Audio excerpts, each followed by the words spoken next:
শাক সবজি আমাদের জন্য কতটা উপকার আমরা সবাই জানি। আসলে শাক সবজি খেলে শরীর স্বাস্থ্য সব কিছু ভালো থাকে।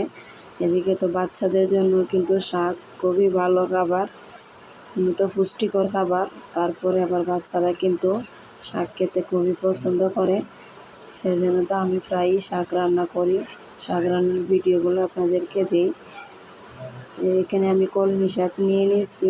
কলমি শাকগুলোকে ভালো করে চিকন চিকন করে কুচাই নিচ্ছি। তারপরে এখানে প্রথমত আমি ওদের শাকগুলোকে সিদ্ধ করে নিয়ে নিয়েছি।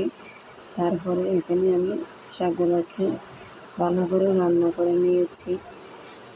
আপনারা কে কীভাবে শাক রান্না করেন কমেন্ট বক্সে বলে দিবেন। আমি তো শাক প্রথমত সিদ্ধ করে নিই, তারপরে শাকগুলোকে তেলে ভাজি। আর আরেকটা কথা বলি, সারাদিন অনেক ব্যস্ত ছিলাম, সেজন্য তেমন ভিডিও দিতে পারি নাই। সেজন্য ভাবলাম যে একটা শাকের ভিডিও করে দিয়ে দিই। ভালো থাকবেন সবাই, আল্লাহ হাফেজ।